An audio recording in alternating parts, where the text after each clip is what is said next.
In today's video, we take a look at Robbery Gang. They first attacked the gang and gained access to an investor's house and had taken £100,000 in crypto. Over the year after blowing the money, they would go back several times to the same investor. Then the gang would do a big final hit where they'd hold the investor hostage until he empties his entire account. He refuses and events escalate. We take a look at the case, the police investigation and the trial.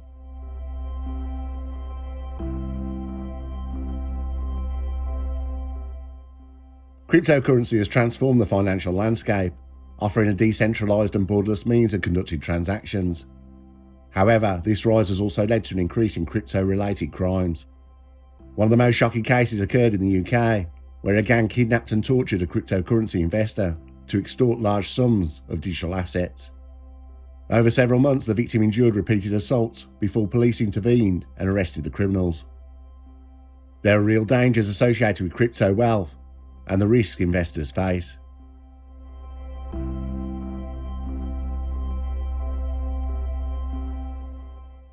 The gang members had a history of criminal activities, including violent offences, fraud and cybercrime. Here's a breakdown of their previous skills and crimes. The gang was pretty much a mashup of other gang members who had other criminal enterprises on the boil. This crypto theft was another for them, though the timeline of results would thought to be longer, a waiting game. A game of fishing, until they found the right fish. Jonathan Nunes was 24 years old. He had prior involvement in armed robberies and dealing-related offences. He was known for using weapons to intimidate victims.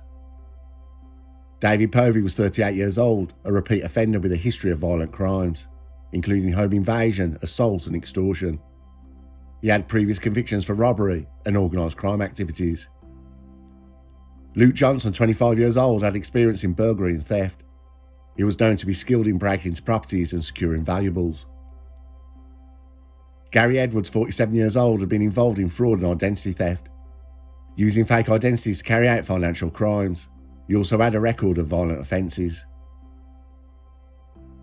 Kane Goddiff, 33 years old, a known enforcer with criminal circles, with prior convictions for assault, intimidation and dealing-related activities.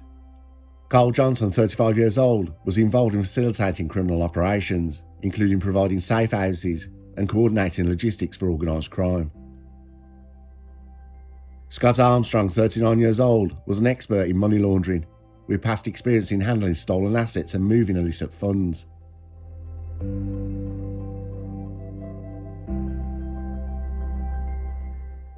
The victim, who remains anonymous, we will call Mr. Smith. He was a private cryptocurrency investor with significant digital holdings. Mr. Smith, though, on the range of autism spectrum, he was highly clever and a mathematical whiz, but vulnerable in day-to-day life. He became the target of the criminal gang in early 2023. It is not exactly known how the gang gained knowledge of Mr. Smith, but believe that it was his financial status was discovered through social media or cryptocurrency forums, where individuals often discuss their investments, transactions and market insights. Cybercriminals have increasingly used these platforms to identify potential targets, exploiting the blockchain's transparency. Now, a blockchain is a digital ledger that stores and verifies data across a network of computers. It is also known as distributed ledger technology, DLT, while relying on its anonymity to evade detection. In January 2023, Scott Armstrong arrived at the victim's home and threatened him with a weapon. He forced Mr. Smith to transfer cryptocurrency to an external wallet. Fearing for his life, he complied, marking the beginning of a brutal and prolonged campaign against him. The attack was meticulously planned, suggesting the gang had been monitoring him for weeks. The gang had walked away with just over £100,000. Mr. Smith realised that the money could not be recovered and was in fear of his life, so he did not report what had happened to the police.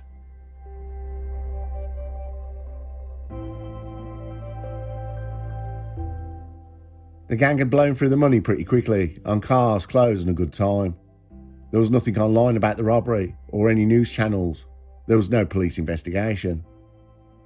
It was realised that the investor did not even go to the police. With nothing on the horizon crime-wise to make money from, they came up with exactly the same plan. The gang had realised they could continue exploiting the victim without significant resistance, In another incident later in January 2023, David Povey and an accomplice visited Mr. Smith's home, this time armed with a knife, and a gang coerced him into transferring cryptocurrency. The victim was physically assaulted and psychologically manipulated, with threats against his family, ensuring his silence.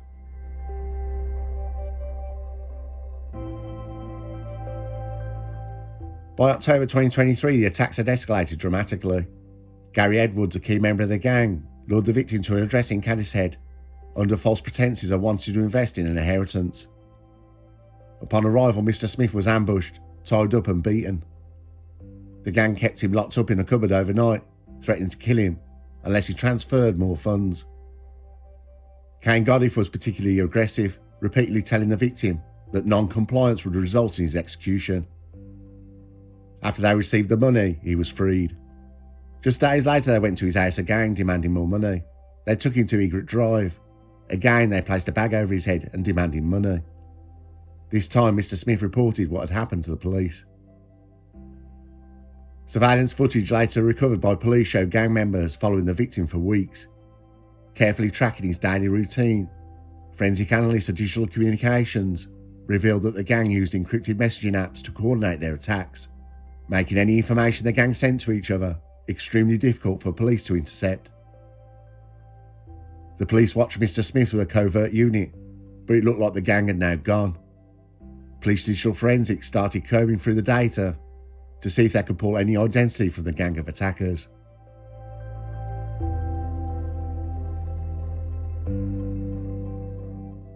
While the police case was ongoing, the final and most severe attack occurred on November the 30th, 2023. The victim was abducted from a friend's house by Gary Edwards, forced into a van, and driven to a remote property in Earlham. Jonathan Nunes, David Povey, and Carl Johnson were all in regular contact with one another. Cell site analysis also placed them at the house on Egret Drive on the dates of the kidnap. Mr. Smith's head was covered and he was bound for 2 days while the gang tortured him to extract further cryptocurrency transfers. He was subject to beatings, starvation, and psychological torment, with threats of permanent harm if he failed to comply. This ordeal would have continued indefinitely had the police not been called.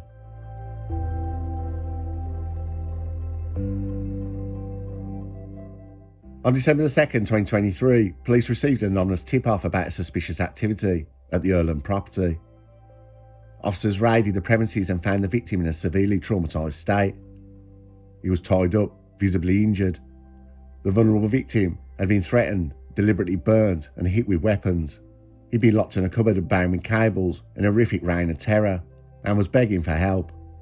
He was disorientated and psychologically broken and said to police, "Please, take me with you." His main fear was his family, and he begged police to be careful, otherwise the gang would hurt them. As more police arrived at the scene, hiding was Carl Johnson, and he attempted to flee, but was apprehended at the scene. Police arrested multiple gang members and secured critical evidence, including a large cache of weapons. Among the items seized were a loaded firearm, multiple imitation firearms, knives and a machete, a meat cleaver, a baseball bat, restraints including ropes and cables. After months of torment, investigators revealed that the victim had been used to acquire hundreds of thousands of pounds worth of cryptocurrency, which the gang, through the use of violence, kidnap, and false imprisonment, then sought to steal from him. Police recovered digital devices containing evidence of planning and execution. Cell site analysis also placed them all at the house on Egret Drive on the dates of the kidnap. A forensic analyst of the Black Hand pistol and ammunition police seized provided a DNA profile which was a match for Jonathan Nunes. Investigators used blockchain forensic tools to track stolen cryptocurrency. The criminals had attempted to launder the funds through various digital wallets, mixer services, and decentralised exchanges, but police collaborated with major crypto exchanges to freeze suspicious accounts, preventing further transactions. Authorities arrested and charged 7 gang members involved in the crime and remanded into custody.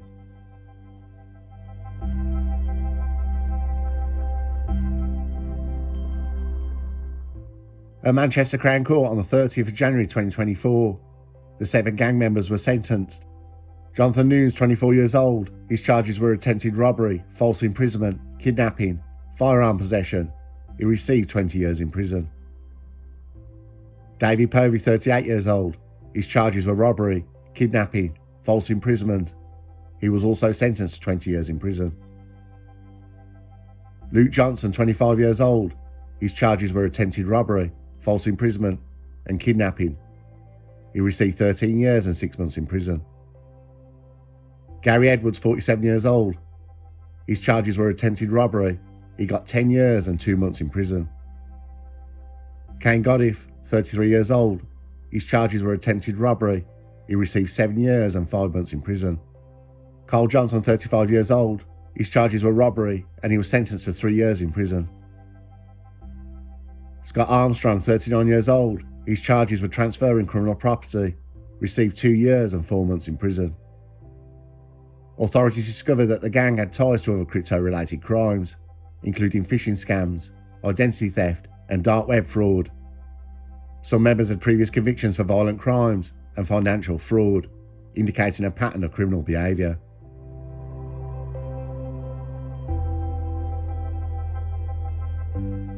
This case highlights significant risks faced by cryptocurrency investors. The decentralised and anonymous nature of digital assets makes them an attractive target for criminals. Unlike traditional bank accounts, where the transactions can often be reversed, cryptocurrency transactions are irreversible once completed, making victims especially vulnerable. Detective Sergeant Stephanie Bowling, who led the investigation, emphasised the importance of security, stating, "These violent offenders are now behind bars, but this case highlights the growing dangers associated with crypto crime. I urge all investors to take precautions." Detective Inspector Justin Bryant added, "The victim's courage in reporting these crimes was critical in bringing these criminals to justice. Anyone facing similar threats should not hesitate to seek help."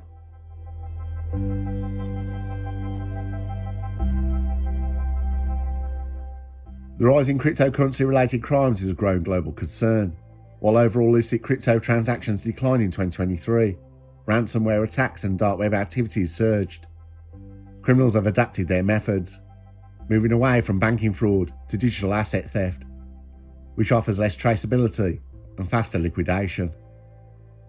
A recent report by blockchain forensic firms highlighted that criminals and gangs are increasingly reliant on decentralised exchanges and offshore platforms to launder illicit funds, if that is through fraud or dealing. Governments worldwide are tightening regulations on digital asset transactions, but law enforcement agencies still face significant challenges in tracking and recovering stolen crypto. This case serves as a critical reminder that cryptocurrency wealth can make individuals prime targets for crime. While blockchain technology offers unparalleled financial opportunities, it also requires users to exercise extreme caution.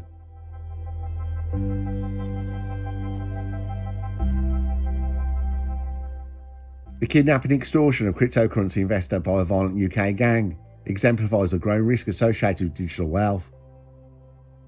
But this is something I think we have just seen the beginning of.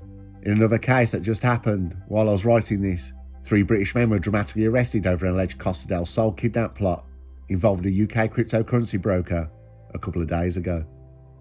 Spanish police raided an Audi in which the trio tried to flee after their victim managed to escape before officers cuffed the suspects on the ground at gunpoint. The men had taken a trader hostage and demanded £25,000 for his release after a chance meeting. So let's go back to Mr. Smith. Through months of calculated attacks, the criminals exploited the irreversible nature of cryptocurrency transactions, terrorising their victim for financial gain. Their eventual arrest and sentencing marked a win for police in a hugely complicated case. This gang, clever at first, got lazy pretty quick. Hitting the same mark over and over is insanity, and a sentence of 76 years for the gang, was it worth it? Mr. Smith, though shaken, has made a full recovery. What was a sideline hustle for the gang became in the end an old-fashioned kidnap and ransom. We keep being told that crypto is the future. We've seen this with the Grinder gang, but we've also seen another gang who kidnapped a man who was flexing in a snooker hall about his cryptocurrency wealth. The gang would later kidnap and rob him. So with the crimes of the future, will people be kidnapped until everything they own has been stolen with the press of a key?